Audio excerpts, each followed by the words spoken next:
Hello and welcome to day 57 of the 100 Days Challenge. Today I continued with the movement of my character in my Maze Rush game. And yeah, yesterday I presented how I added the joysticks from the add-on, but I had some issue that having multiple joysticks was not, perfect or was not as I expected. So I wanted to have it in the single joystick. I just was looking for different resources and I didn't find anything like that at all, but I just together with ChatGPT and with some posts, I ended up designing a solution where when you get the vector from the joystick, then you just take two axes. The x-axis it's used to turn, so it changes the camera, and the y-axis it's the one to move. So if you move up, it means that you go and move the player. So with that, there are some formulas to calculate the rotation based on the turn, and just doing a few modifications and a few calculations, you just also play with the acceleration. So when you start moving, it goes slower and it goes faster until it gets the maximum speed, and the opposite, when it just decelerates, it also does it not from 1 to 0 at the same time. Then just we reuse the move and slide function, and yeah, here you can see the different configurations that we have. And if I play this, I have a single thing. You can see in the top also I change the text because now it's only move with the joystick.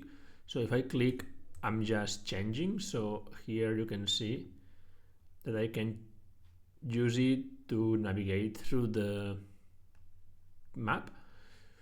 However, I don't feel yet that this is working as I expected. I was expecting it to be smoother, but I want to see how it would go in an actual maze. So maybe by adding a bigger or wider aisles, it's easier. So instead of being like that empty space, also maybe even playing with the camera angle that I have, I can play.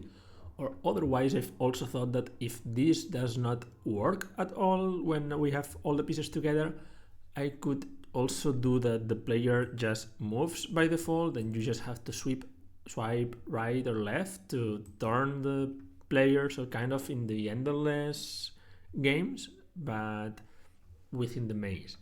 So for now I have something that can be moved through one single thing, and my next idea is to work on the let's say the feature where you start seeing the maze from above, and then after 10 seconds you just get in the very beginning of the map.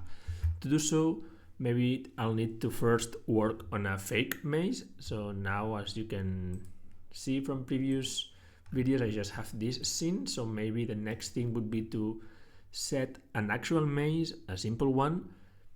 Also then add one other camera within the scene that it's on the very top, and then by some timers, when you start the level in the ready function, you just wait for 5 seconds and then it goes down and changes the camera. This is the idea I get.